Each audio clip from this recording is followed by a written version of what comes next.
So, okay, try natin magsagot ng another problem belonging to sa condition called equilibrium. So, ito yung problem natin.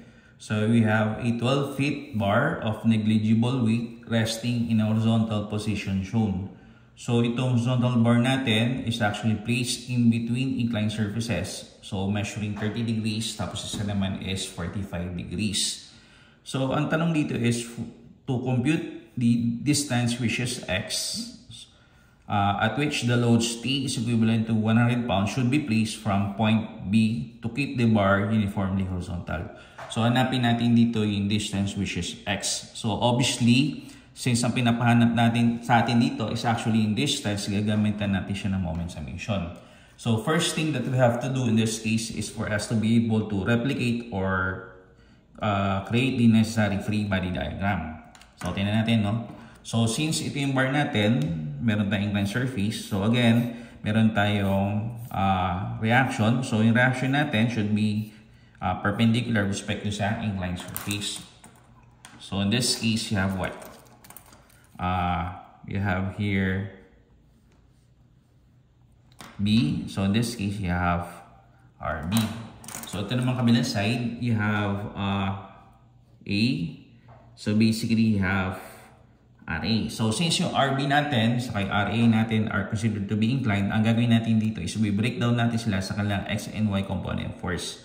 So, basically, ito si RB of X. Ito naman si RB of Y.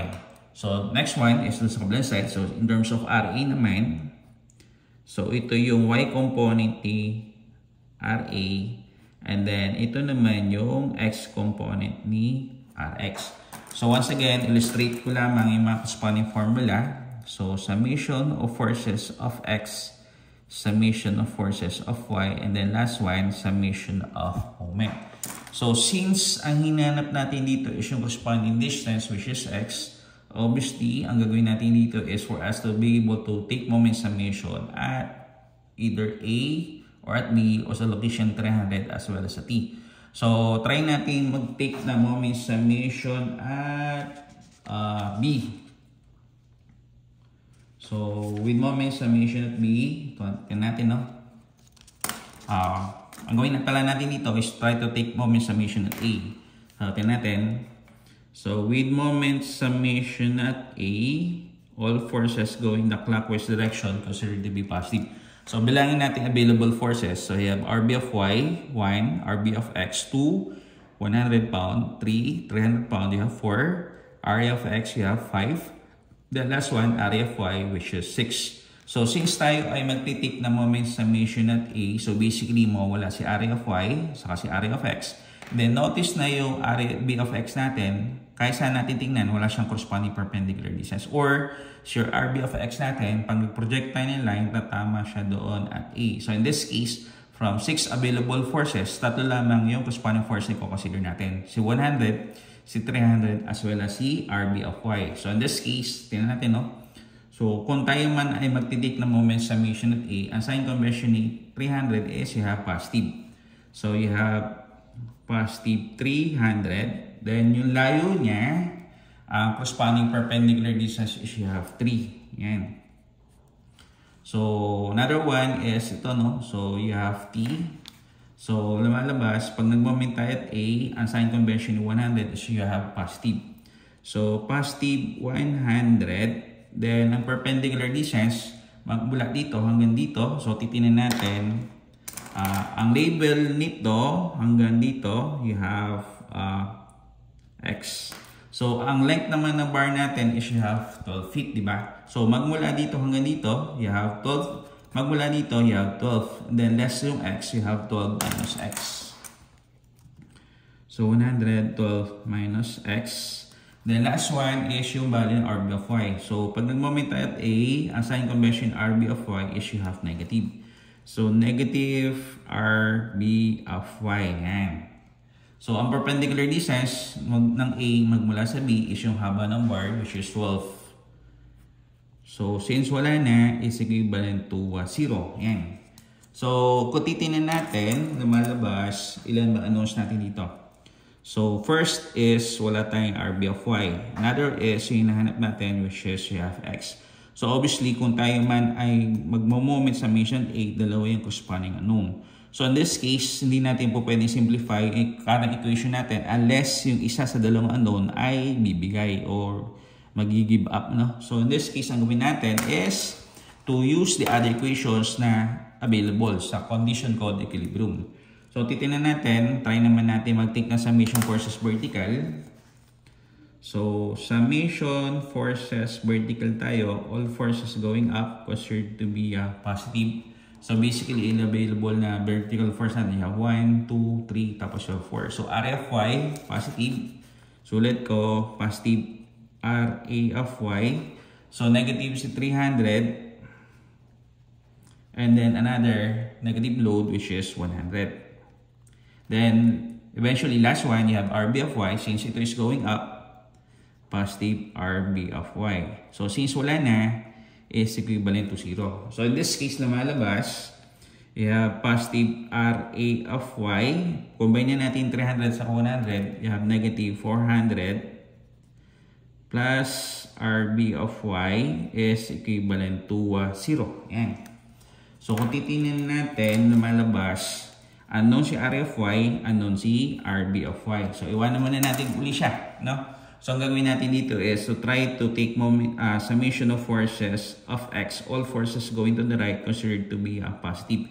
So, lumalabas, dalawa lang naman X component of force, isang RA of X, at isang RB of X. So, lumalabas, positive RA of X minus RB of X is equivalent to 0. So, in this case, you have what?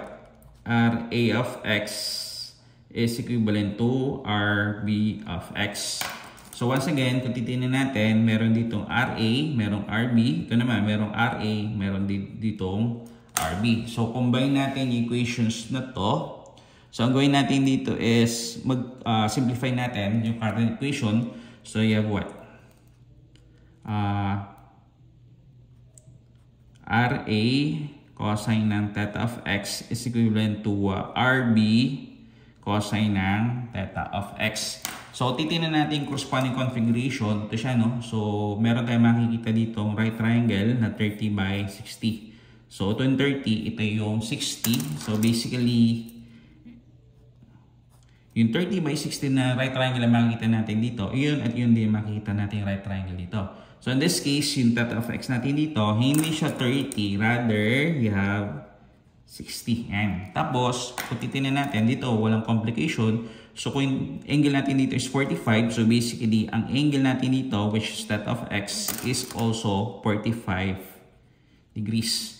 So, lumalabas, ito is theta of X. Ito din is also theta of X, diba? So, breakdown natin, simplify natin equation. So, basically, you have RA. So, angle natin para kay RA is you have 60. So, you have cosine ng 60 is equivalent to RB. So, angle naman niya is you have, para sa B, you have 45, no? So, RB cosine ng 45. So, gawa tayong equation. So, let's say for example na yung in terms of RA therefore is equivalent to RB cosine ng 45 all over cosine ng 60. So, ito ngayon yung gagawin natin equation number 2. Tapos, itong kanina, ito yung equation number 1. So, ang gagawin natin is co-combine natin yung 2 and then 1 simultaneously. Ito natin, no? Sulat ko nila siya. So, lumalabas, you have what?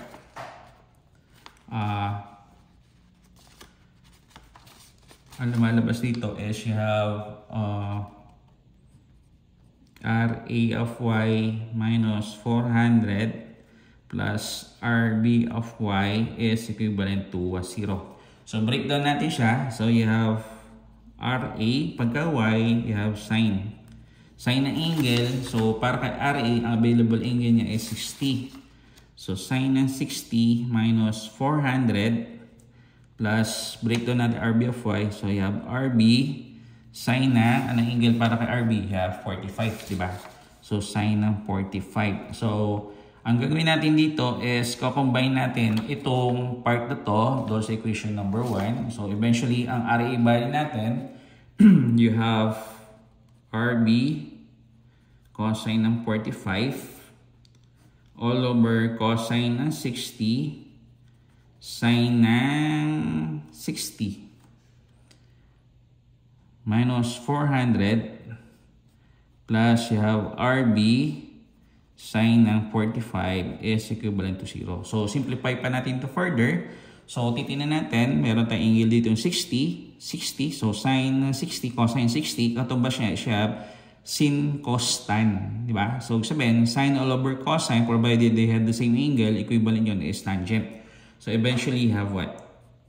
RB cosine ng 45 tangent ng 60.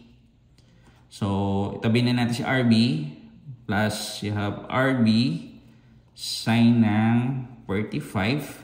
Equate na natin dito sa 400. So, instead na negative 400 is equivalent to 400. Yan. So, in this case, pwede natin kuhanin yung value ng RB. So, you have RB value. So, factor out natin RB. May iwan si cosine ng 45.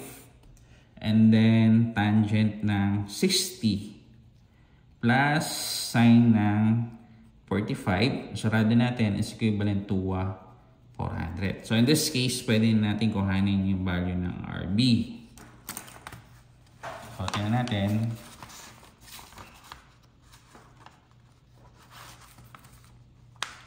So, ang mangyari dito is you have cosine ng 45, then tangent ng 60, plus sine ng 45. So, itong part na to is actually ito, no? So, 400 divided by yung simplified value kanina. So, you have 207.055. So, ito ngayon yung value ng RB. So, you have 207.0552 pounds. Yan. So, meron tayong yung value ng RB. Yan. So, in this case, lumalabas, since meron tayo yung RB, base doon sa original equation kanina, pwede natin simplify further equation for us to be able to solve for yung value ng x, diba? Ayan. So, sulit na lang. So, with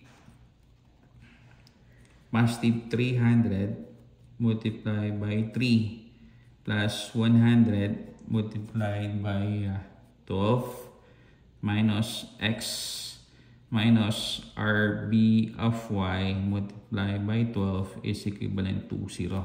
So, simplify natin further equation. You have positive 300 multiplied by 3 plus, so positive 100 multiplied by 12. So, positive 100 multiplied by 12. Positive then negative. So, eventually mananayag negative sign convention. Minus 100 of x. Yan. Minus, kung titignan natin, again, breakdown natin yung y. So, eventually, you have sine. So, RB sine ng theta of x multiplied by 12 is equivalent to 0. Yan. So, ang gagawin natin ngayon dito is itong side na to. So, eventually, you have positive 300 multiplied by 3 plus 100 multiplied by 12. So, in this case, ito negative 100x, lilipat ko sa balance side. So, from being negative 100 of x, eventually magiging positive 100 of x. So, kargagan na natin to. So, you have RB. So, RB value natin, you have 207, negative 207.0552. So, sine ng angle. So, ang angle natin para sa RB, you have 45. So, sine ng 45 multiplied by 12. So, yung kanina is equivalent to 100 multiplied by x, diba? Yan. So, tabulate na natin yung corresponding value. So, lalabas. You have 300 multiplied by 3 plus 100 multiplied by 12. So, minus 207.0552 sine ng 45 multiplied by 12. So pag sinimplify natin yung sign na to, ang corresponding value niya is you have 343.078. Ito hanggang dito, you have 343.078. Then pansin natin merong 100. So divided by 100. So ang corresponding value na x natin is you have 3.4301.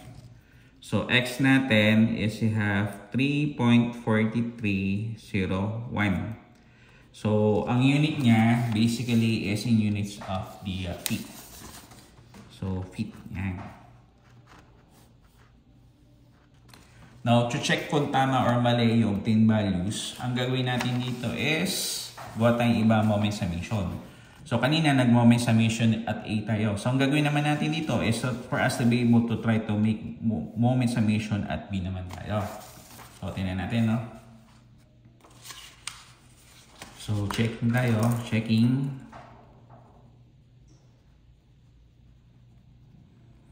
So checking. So ang gagawin natin dito, mag-take tayo ng moment summation at B. So, with moment summation at B, titignan natin corresponding configuration. So, tingnan natin, no? So, pag nag-moment tayo sa B, so basically, mawala sa RB of Y, saka si RB of X, 1 and then 2, as well as si RA of X. So, from 1, 2, 3, 4, 5, and then 6 available forces, kung tayo magtitik ng moment summation at B, mawala sa RB of Y, RB of X, saka si RA of Y. So, eventually, matitira si 100, si 300, saka si RA of Y. So, pag nag-moment tayo at B, ang sign convention ni 100 is you have negative. So you have moment summation at B. All forces go in the clockwise direction considered to be a positive. So lumalabas negative si 100. So negative 100. Then yung layo niya, you have X. So another one is nakikita naman natin si 300. No? So pag nag-moment tayo at B, ang sign convention ni 300 is you have negative. Negative 300. And then yung layo niya, so titignan natin original configuration. Ang original length ng bar natin is you have 12 feet. So less 3. So ibig sabihin, magmula dito hanggang dito, ang spanning distance niya is you have 9. Yan. So last one, si area of Y. So pag nag-moment tayo at B, ang spanning sign convention area of Y is you have positive. So positive RA of Y, ang layo naman niya is yung corresponding length ng bar natin, which is 12. So you have here 12 is equivalent to 0. Yan. So ang gawin natin ngayon dito is i-check natin kung yung equation natin ito is magsi-0 by placing yung value ng x dito. No? So lumalabas, you have negative 100 multiplied by x. So you have 3.4301 minus you have 300 multiplied by 9. So ang problema natin dito is wala pa tayong value ng RA of Y o RA. So titingnan natin, base dito, meron tayong isang equation dito. So lagay lang natin, breakdown man natin si RA of Y. So eventually positive RA sign ng angle. So ang angle ng A is you have 60. So sign ng 60 is equivalent to 0. So para ma-check natin yan, kinakailangan meron tayong value na RA. So with RA is equivalent to RB cosine ng 45 all over cosine ng 60. So, ang RB value natin dito is you have 207.0552, 207.0552 cosine ng 45 all over cosine ng 60. Yan. So, in this case, pwede natin ngayong simplify ito. So, eventually, you have what? 207.0552 cosine ng 45 all over cosine ng 60. So, ang RA natin is you have 292.82. So, RA is you have 292.82.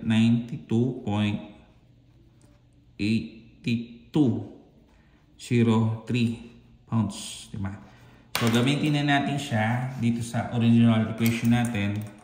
You have negative 100 multiplied by 3.4301 minus 300 once again multiplied by 9 plus yung RA value, you have 292.8203.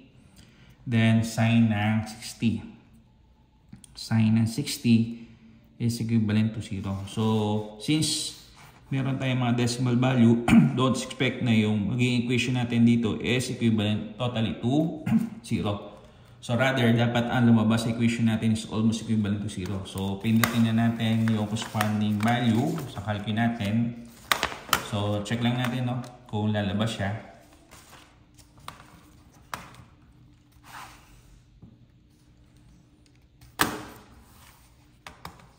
So, lumalabas, you have negative 100, 3.4301. So, negative 100 multiplied by 3.4301, which is ito, minus 300 multiplied by 9, minus 300 multiplied by 9. So, plus, you have 292.8203, sine ng 60. Sine ng 60. Simplify. So, lalabas sa kanya is, check lang natin, So, negative 100 multiplied by 3.4301 minus 300 multiplied by 9. And plus 292.8203 sine ng 60.